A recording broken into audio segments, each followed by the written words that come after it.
Hello everyone, my name is Eugene. I'm the Altium FAE for CAD Microsolutions. In this video, I'll be showing you what's new in Altium Designer 2015. Commands to invoke importing and exporting design files from and to other vendor software has been rearranged. Now, import or export of legacy files can only be executed through context-specific import or export menus and import wizard. The save as command will only invoke saving in native Altium Designer files to avoid confusion. Altium Designer 2015 delivers a number of system and performance enhancements throughout the whole package of Altium Designer, including schematic compiling, PCB editing of teardrops and polygons, and also library updating speed. The schematic smart wire feature was also brought back in 2015 due to popular demand. For branching wires from multiple pins, users find it efficient and effective to utilize this ability to place a perpendicular wire across all pins and drag it to branch out wires from all the connected pins. Duplicate unique identifier correction has also been improved in this release. In 2014, if you have duplicate unique identifiers for components, such as in this case, the compiler will give a warning. The duplication of unique identifiers may be because of manual editing of the IDs, for example, in this scenario which I'm showing here. We have also the ability to reset all duplicate identifiers if such warning arises to maintain the design integrity. However, warnings were not given for duplicate IDs for other primitives such as ports and wires in the past. In this 2015 release, warnings are given for these primitives such as ports in this case. If I were to make these two ports to have equal duplicate unique IDs, it will give me a warning stating that, hey, you have a duplicate unique identifier of ports in this situation. One of the common requirements of Altium Designer users is to place pads with rectangular holes. In this release of Altium Designer, this can be achieved very conveniently through the pad properties menu. You can define both the length as well as the hole size, which gives you the properties of a rectangular essentially. You can also define the rotation as well if you wish to do so. And as with previous releases, you can also change the pad shapes to be round, octagonal, rectangular, and rounded rectangular for all the individual layers of the board.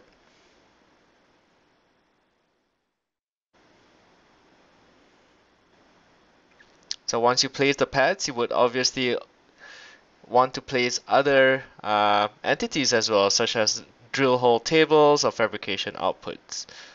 So if you are to place a drill hole table on this board sheet itself, you can show the properties of all the holes on your board in this table, and this table will also show the rectangular hole properties which you recently placed as well. Obviously, this table can also be placed in you can define which layer this table would go to as well. For example, if you want to place it on a silk screen, on the mechanical layer, so on and so forth. If you had to generate any fabrication output files, such as NC drill files in this case, it will also show the corresponding rectangular shape hole defined for the particular pad based on the tooling size that you have defined in the tooling table. In this release, we can also perform object linking and embedding, also known as OLE objects. OLE objects include files such as Microsoft Word and Excel, as in this case, can be embedded through the Place menu. So I'm just going to place both Excel tables as well as a Word document on this board sheet.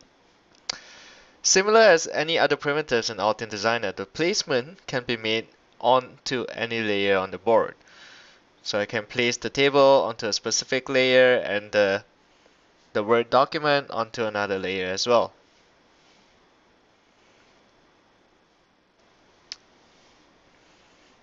Okay, I can put this Word document on silk screen, and if I would like to edit the file, because it's an OLE file, the editing of the objects will be done externally through the application it has been set to run on.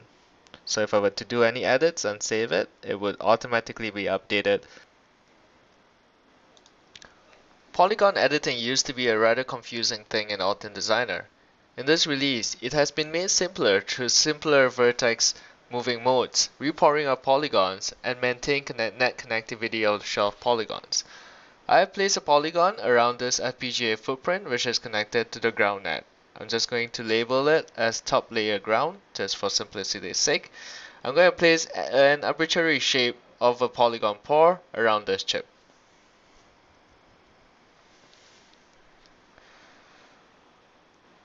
In terms of editing, I now have two simple modes of editing, which are the center as well as vertex modes.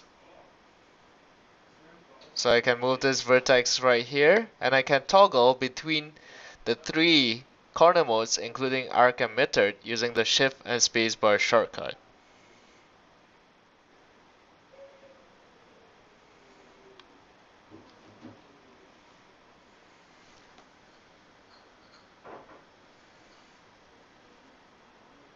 I can also move the vertex freely around the space as well if I wish to do that. So after the edit has been made, I will be able to see the changes made on the polygon shape before I actually activate the repour command.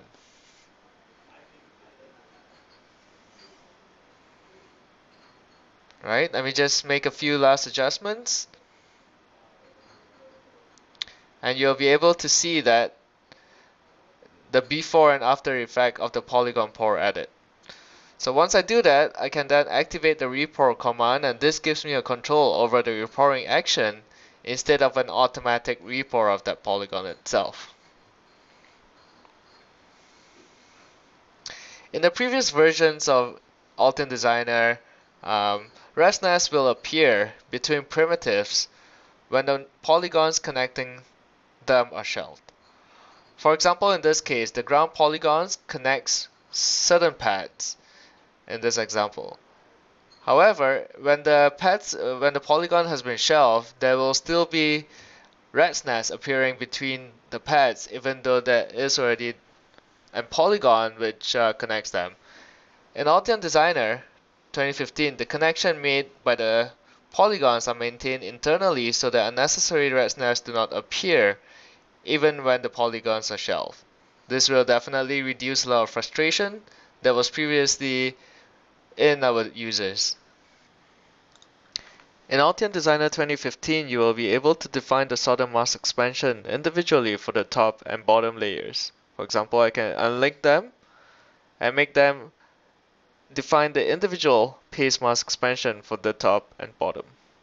So as you can see here, if I go through the single layer modes, I will be able to see a different size for both the top as well as bottom solder mask expansions. I can also do the same for VS as well, whereby I have the same editing capability of the top as well as bottom, which are both independent. I can also do the same for in the PCB inspector as well. Say if I were to select use PCB inspector to do global editing, I can obviously select multiple pads or multiple VS and change the paste mask expansion such that it will be independent within this window as well.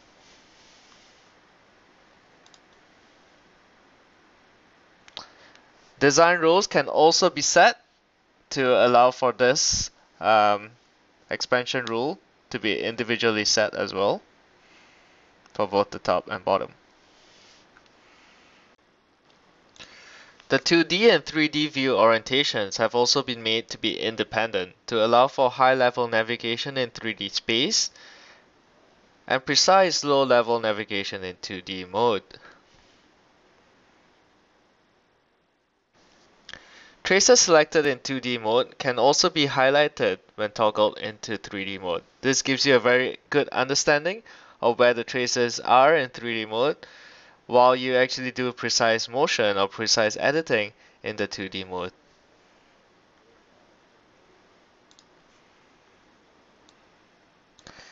There has been multiple occasions where Unicode symbols such as ohm, alpha, and beta to be placed on the board layout. Altium Designer now supports Unicode in IDF exports so that these primitives are preserved during the export. As you can see in this file export IDF window, you have the use Unicode option so that these primitives are preserved. In order to improve the collaboration between the electronics team and the mechanical team in project design, you can now export board layouts in IDX format, which is a native and widely supported electrical design/mechanical design exchange format. You can export the IDX file from Altium Designer using the Mechanical CAD Collaboration add-in. It will initially export a baseline, which will form essentially the baseline before you make any changes or you make any reviews, vice versa from the electrical team or from the mechanical team. You can then import the IDX file into most mechanical software such as SOLIDWORKS through the CircuitWorks add-in. Upon opening the IDX file into CircuitWorks, it will bring in all the necessary primitives such as components, pads, vias, tracks, as well as the fill areas.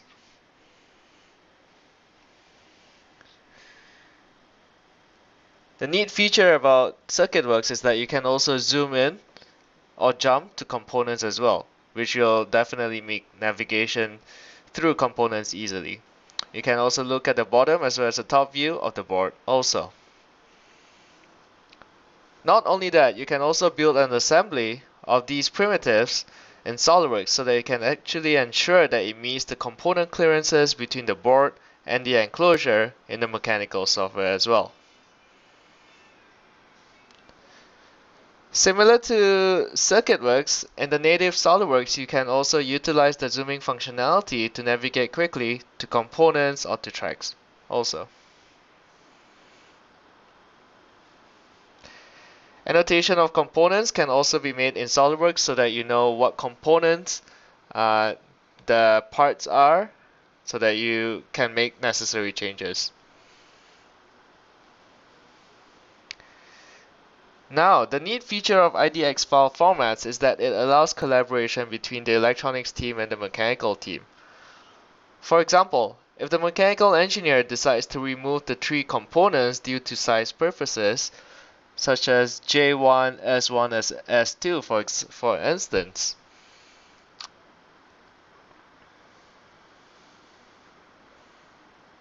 Let me just do a first commit first before I proceed to making any changes such as deleting components.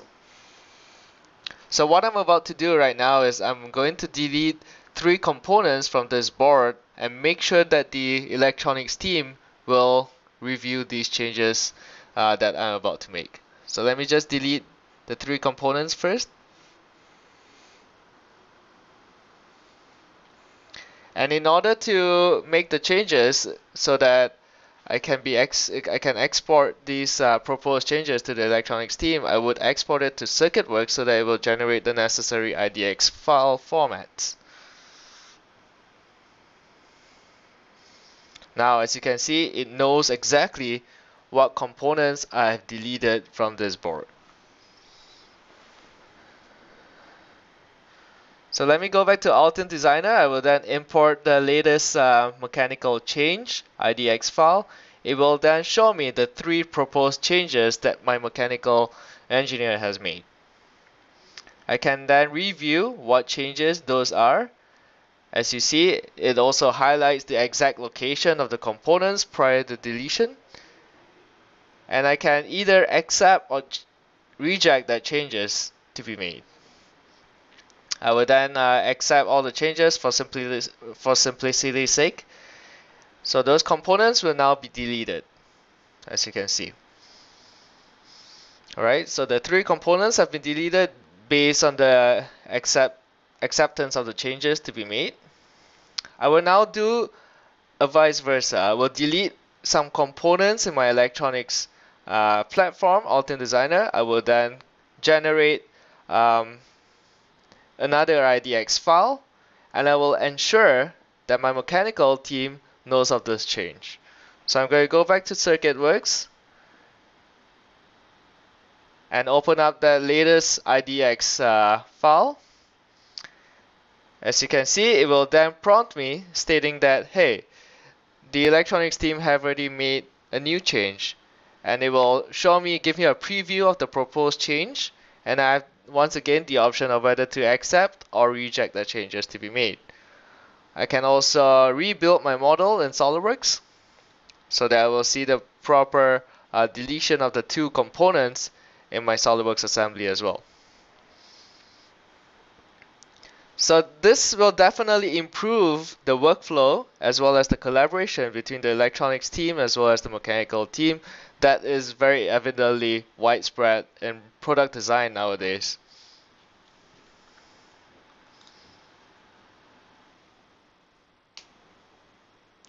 Due to the innovative market, Altium Designer now supports two additional fabrication output file formats, which are the IPC2581 as well as the Gerber X2. The reason why is because the traditional RS274X Gerber format lacks the definition of the layer stack, the drill information, the netlist data, as well as the bill of material information. These two new fabrication outputs will definitely improve your fabrication, your workflow from design into production stage. Altium Designer 2015 also enhances the true variant management within this platform. For example, if I have a project here that consists of an FPGA, which is the Spartan one as well as an LCD, I would like to make two different variants, one having the LCD being fitted and another having the LCD being non-fitted. I also would like these variants to have one FPGA being the Spartan one and another FPGA being the Actel one. Spartan is an FPGA from Xilinx, just for your information. So first I'm just going to create the two variant categories to start off with. And then I can go ahead and specify which components I want to be fitted, non-fitted, or have an alternate part for that specific variant. So I'm just going to go to the LCD component and make it fitted onto the first variant and make it non-fitted in the second variant. And then for the first variant, I'm going to choose the Spartan, the existing Spartan FPGA. But for the second variant, I'm going to choose another part, which is an Actel FPGA in the Pro A6 series. I'll choose this component because it matches the pins that I have, pins and pads that I have. And note that once I click on OK, I will be able to see the parameters changes from being a regular text to the bolded text, showing the differences between what I have existing and what I have modified into. So now I'm going to update my PCB components based on the edits that I've made in my schematic. So this will basically just update everything that I have not initialized previously, along with the adding of the second variant, right, as well. So now I have two variants in my project, along with the new component, which is the Actel component on my PCB footprint as well. What if I were to generate my bill of materials? So let's see what happens. If I were to go into my LCD fitted as well as the Spartan FPGA variant, I would want to see my LCD component in here in my bill of material. Without any surprise, I could see my LCD component in here. And if I were to look for my FPGA, I will be able to see that it is the Spartan 2E series, right? But what if I were to change to my second variant, which is the LCD non-fitted, and I use the Actel FPGA one? If I try to look for my LCD component, I will not be able to find it, which is what we intentionally wanted to happen.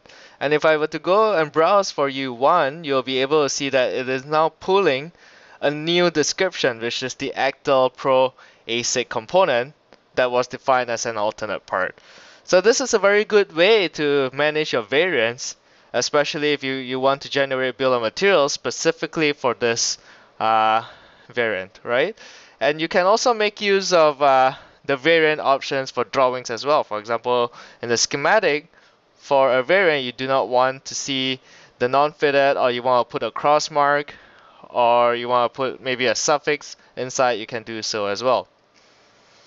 Right? You can do it for both the schematic drawing as well as your PCB drawings. So the whole variant management remains consistent from schematic, PCB, all the way to bill of material and output generation as well.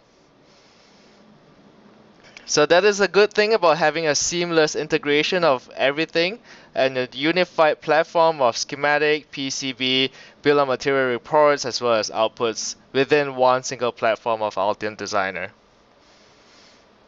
Right, so if I were to compile it, I will be able to see a preview of the variance between schematics as well, and also the PCB side. And I can also make use of the cross probe as well, which is a pretty neat tool, and I can see that, hey, the schematic will not have any LCD fitted because it's the LCD non-fitted variant. Thank you very much for your time and watching this video of what's new Altium Designer 2015.